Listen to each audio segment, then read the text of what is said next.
29 नवंबर साल 2024 के Haryana current affair लेके हाजिर हूँ आपके लिए। स्टार आईक्यू यूट्यूब चैनल पे आप सभी का तहे दिल से हार्दिक अभिनंदन है। आप सभी को राधे राधे, हर हर महादेव, सभी बच्चों को प्रणाम।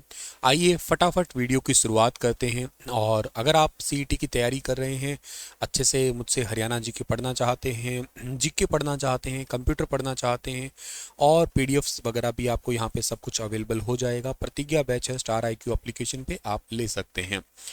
प्यारे बच्चों, लास्ट सेशन में मैंने आपसे एक सवाल किया था कि हाल ही में भारत को 2024 से 26 तक अंतर्राष्ट्रीय सौर गठबंधन इंटरनेशनल सोलर अलायंस के अध्यक्ष यानी कि प्रेसिडेंट के रूप में फिर से चुना गया है। तो इसका इंटरनेशनल सोलर अलायंस का उपाध्यक्ष यानी कि वाइस प्रेसिडेंट जो है ना, वो किसे बनाया गया है? तो वो बनाया गया है, फ्रांस को बनाया गया है आने वाले 2 सालों के लिए। बाकी इसका डिटेल लास्ट सेशन में मैंने पूरा डिटेल से आपको बता ही दिया था। कुरुक्षेत्र में हाल ही में किसने अंतर्राष्ट्रीय गीता महोत्सव साल 2024 का उद्घाटन किया है? तो अंतर्राष्ट्रीय गीता महोत्सव का आगाज हो चुका है। राज्यपाल जी के द्वारा जो है ना, इसका उद्घाटन किया गया है। ये कब से कब तक चलेगा सर? ये 28 तारीख तक, 28 नवंबर से स्टार्ट हुआ है और 15 दिसंबर तक, 15 दिसंबर जो है, 15 दिसंबर साल 2024 तक ये अंतर्राष्ट्रीय गीता उत्सव है, चलने वाला है। 2024 महोत्सव का शुभारंभ हरियाणा के राज्यपाल बंडारू दत्तात्रेय जी ने किया है। सरस और शिल्प मेले का भी उद्घाटन किया है यहाँ पे। और इसके अलावा जो है ना, यहाँ पे इसी मेले में, सरस मेले में जोधपुर से महोत्सव में पहली बार शिल्पकार प्रेमवती, भिवानी से शिल्पकार वीरेंद्र, राजस्थान के शिल्पकार मोलक, हिमाचल हमीरपुर के शिल्पकार मेहर, इन्होंने भी अपने शिल्प कला के विस्तार से जो है ना, इसके बारे में कंप्लीट यहाँ पे दिखाई थी। और यहाँ पे राज्यपाल जी ने इनसे जो है इनसे बातचीत की थी। गजब की रंगोली जो है ना यहाँ पे बनाई गई है। 8 दिवसीय मुख्य कार्यक्रम यहाँ पे कुछ होंगे। 5 से 11 दिसंबर तक गीता जयंती के मुख्य कार्यक्रम चलेंगे। और इस महोत्सव में संत सम्मेलन, दीपोत्सव, गीता सेमिनार, वैश्विक गीता पाठ का मुख्य आकर्षक केंद्र होने वाला है। कुरुक्षेत्र का गीता महोत्सव में इस बार जो मुख्य देश है वो तंजानिया है, ठीक है ना। तंजानिया, तंजानिया याद रखना आप लोग, अफ्रीकी देश है। और इसका जो राज्य है वो कौन सा है? राज्य इस बार मुख्य है वो कौन सा है? उड़ीसा। पार्टनर राज्य उड़ीसा है, पार्टनर देश जो है ना तंजानिया है, अफ्रीकी देश। तो काफ़ी ज़्यादा जरूरी है गीता महोत्सव। और कुरुक्षेत्र वैसे भी हरियाणा में धर्म नगरी कहलाती है। याद रखना, बहुत बच्चे कंफ्यूज होते हैं कि कुरुक्षेत्र को रण क्षेत्र कहते हैं या धर्म क्षेत्र कहते हैं। तो प्रेफरेंस के अनुसार आपको हमेशा धर्म क्षेत्र पे ही लगाना है। या कई बार ये क्यों कंफ्यूजन रहता है कि गीता में कुरुक्षेत्र को क्या कहा गया है? रण क्षेत्र कहा है, धर्म क्षेत्र, क्योंकि दोनों ही बातें हैं। पर याद रख लेना, गीता में भी कुरुक्षेत्र को धर्म क्षेत्र ही कहा है। आप गीता जी का पहला ही श्लोक पढ़ना, धर्म क्षेत्रे कुरुक्षेत्रे समवेता युस्वः माम कहा पांडवास्यो किम कुरुत संजय। आप पहला श्लोक जब पढ़ोगे ना, धर्म क्षेत्र कुरुक्षेत्र, इसी लाइन से ही स्टार्ट किया है बल्कि इसको, तो धर्म क्षेत्र ही कहा है, याद रखना आप लोग। कुरुक्षेत्र में आप सबसे पहले जो ना कुरु नाम के जो वंश था, वहीं उन्होंने ही द्वैत वन में हल चला के यहाँ पे खेती की थी। तो खेती के अवशेष भी सबसे पहले हरियाणा में यहीं से ही दिखाई जाते हैं या मिलते हैं। हरियाणा राज्य के मुख्यमंत्री नायब सिंह सैनी के प्रधान सचिव हाल ही में किसे बनाया गया है? तो हरियाणा राज्य के मुख्यमंत्री नायब सिंह सैनी के प्रधान सचिव अभी हाल ही में बनाए गए हैं अरुण गुप्ता को। ऑप्शन नंबर सी जो है इस सवाल का बिल्कुल ठीक रहेगा। हरियाणा सरकार ने अभी रिसेंटली जो है ना कुछ अधिकारियों के तबादले किए थे, उसमें हरियाणा राज्य के सीनियर IAS अरुण गुप्ता मुख्यमंत्री नायब सिंह सैनी के प्रधान सचिव होंगे। वी उमाशंकर का स्थान लेंगे। उमाशंकर केंद्र में प्रतिनियुक्ति जो है ना वो किए जा चुके हैं। अरुण कुमार गुप्ता 1992 बैच के सीनियर IAS अधिकारी हैं और टाउन एंड कंट्री प्लानिंग विभाग के अतिरिक्त मुख्य सचिव का कार्यभार संभाल रहे हैं ये। इसके अलावा उत्तर हरियाणा बिजली वितरण निगम के प्रबंध निदेशक का भी काम देख रहे हैं। साकेत कुमार मुख्यमंत्री के नए अतिरिक्त प्रधान सचिव होंगे। 2005 बैच के IAS कुमार की नियुक्ति अमित अग्रवाल के स्थान पे की गई है, ठीक है।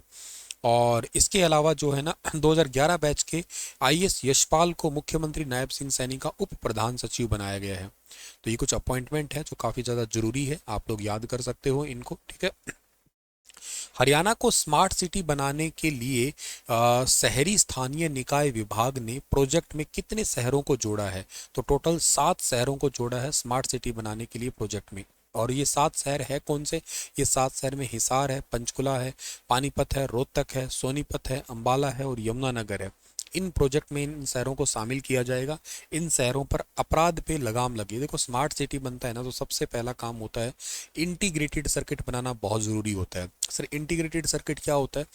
इसका मतलब यूँ समझो आप लोग, कोई एक शहर का एग्जांपल लेते हैं, जैसे इसमें हिसार है, हिसार शहर का एक एग्जांपल लेते हैं। हिसार शहर में कई सारी, हर शहर में कई सारे चौक होते हैं मेन मेन, जैसे हिसार शहर में तलाकी गेट एक है, एक नागौरी गेट है, एक डावड़ा चौक का पुल हो गया जैसे एग्जांपल से, जिंदल चौक हो गया, मेन मेन जगह, बस स्टैंड की मेन जगह होगी, बस स्टैंड हो गया, ठीक है।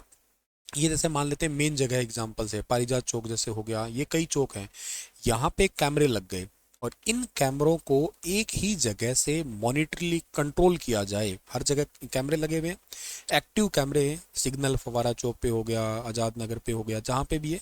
तो यहाँ पे क्या एक्टिवली वो कैमरे एक ही जगह से कंट्रोल किए जा सके, मॉनिटर किए जा सके, पूरे शहर को एक जगह बैठ के आप मॉनिटर कर सको। सबसे पहला काम, कैमरे देखो हर शहर में लगे होते हैं लेकिन एक्टिव कैमरा नहीं होते हैं। एक्टिव कैमरा ना होने की वजह से गड़बड़ बहुत होती है। कैमरे सिर्फ और सिर्फ दिखावे के लिए होते हैं, या उनको कंट्रोल किया जाता है तो अलग अलग सब सेंटर से किया जाता है। दो सेंटर कोई कर रहा है, कोई एक जगह अलग कर रहा है, कोई एक जगह अलग कर रहा है। तो इंटीग्रेटेड कैमरा होते हैं, एक्टिव हो, और आजकल तो ज़माना एआई का है, तो एआई बेस्ड कैमरे हो, आर्टिफिशियल इंटेलिजेंस, ऑटो अलार्म, कहीं से कुछ क्राइम वगैरह हो रहा है तो वहाँ से आपको जो ना उसको डिटेक्ट किया जा सके।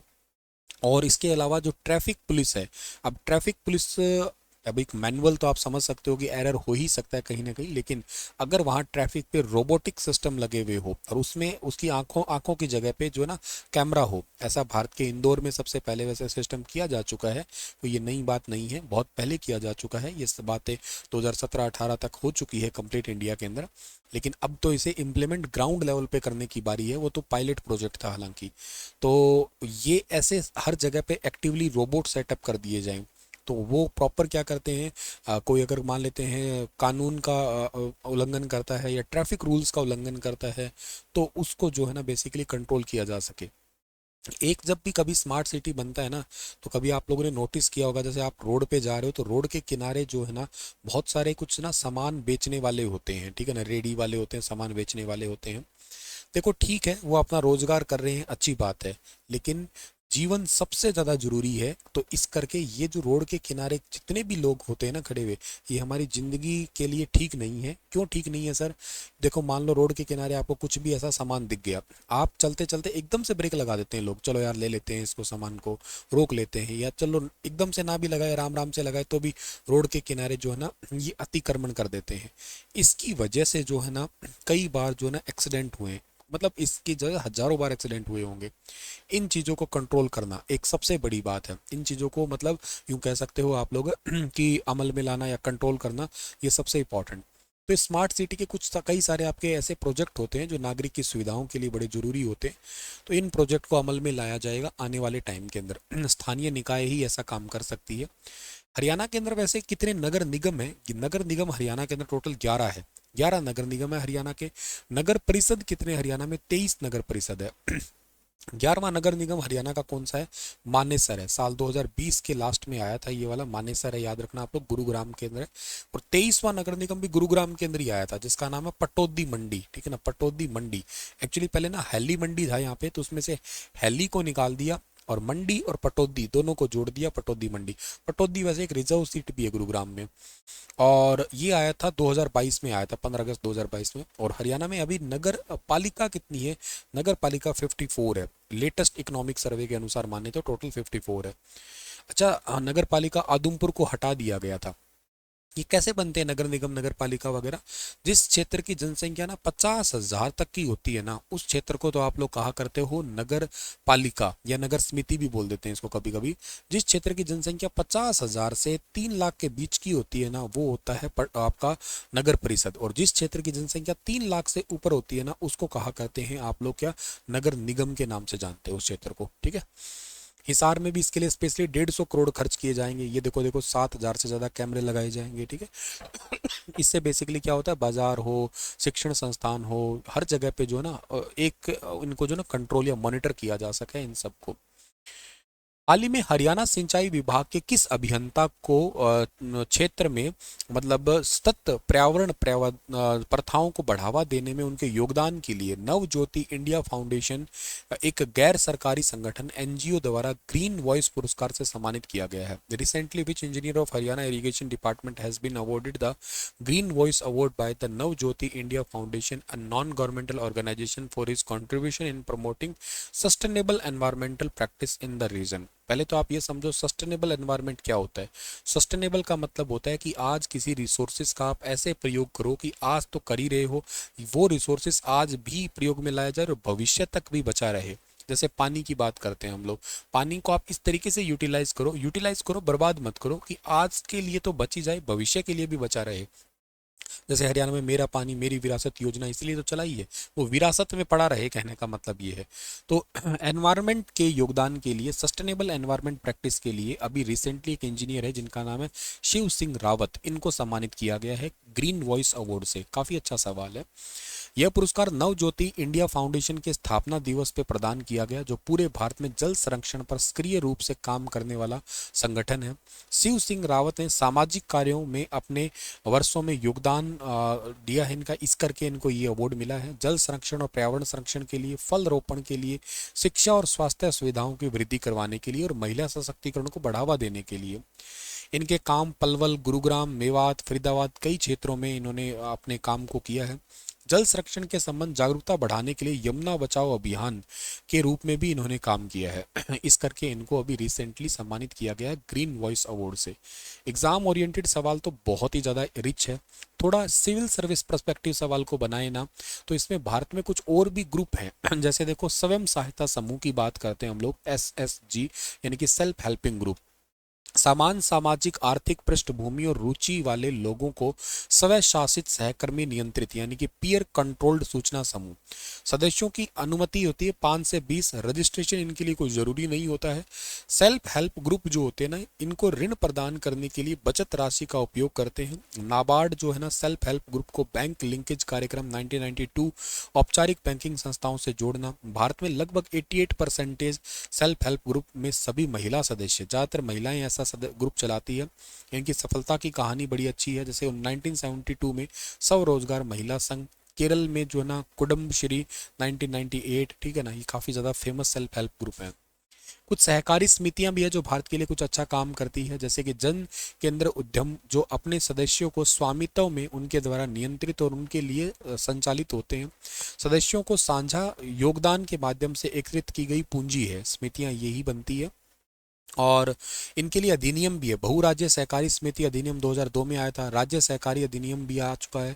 97वां संविधान संशोधन हुआ था। सहकारी समिति निर्माण करने का अधिकार एक मौलिक अधिकार में आया है।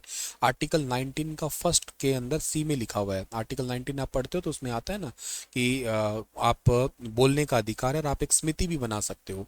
आर्टिकल 43B जो हमारे राज्य के नीति निर्देशक तत्व है, उसमें भी सहकारी समितियों को बढ़ावा दिया गया है। इवन हमारे कॉन्स्टिट्यूशन में सहकारी समितियों के लिए अनुच्छेद 243 ZH से 243 ZT में है। एग्जाम्पल, अमूल एक सहकारी समिति है, इफ्को भी है, पैक्स भी है।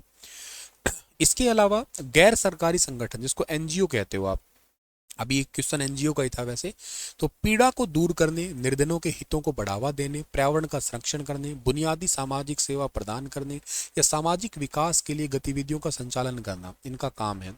सोसाइटी रजिस्ट्रेशन अधिनियम 1860, ट्रस्ट भारतीय ट्रस्ट अधिनियम 1882, ये एनजीओ के लिए बने हुए हैं। कंपनियां धारा 8 कंपनी अधिनियम 2013। संवैधानिक अनुच्छेद भी है इसमें। आर्टिकल 19 का फर्स्ट में सी है, वही संघ बनाने का अधिकार है। आर्टिकल 43 भी है, ग्रामीण क्षेत्रों में सहकारी समिति को बढ़ावा देना। समवर्ती सूची कंकरेंट लिस्ट, राज्य और केंद्र दोनों कानून बना सकते हैं।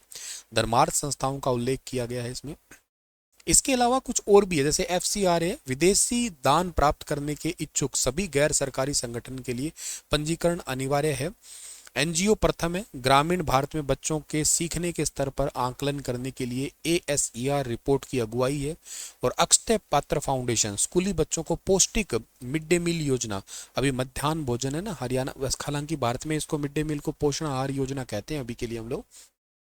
एनजीओ जैसे दर्पण प्लेटफॉर्म है। एनजीओ सरकारी निकायों के बीच में एक इंटरफेस है, सरकारी और गैर सरकारी के बीच में एक इंटरफेस के रूप में काम करता है।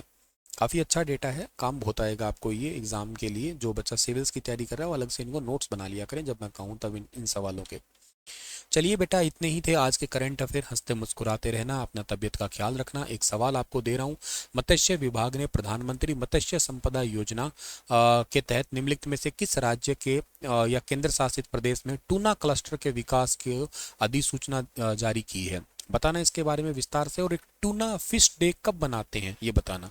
टूना और रोहू और कतला, ये कुछ मछलियां हैं जो भारत में खाई सबसे ज़्यादा जाती है, ठीक है। तो खैर बताना इसके बारे में विस्तार से। बाकी कल कल के करंट अफेयर में मैं आपको इसको थोड़ा डिटेल से विस्तार से एक्सप्लेन कर दूंगा, पर आप पहले कमेंट में ज़रूर बताना, ठीक है। राधे राधे बेटा।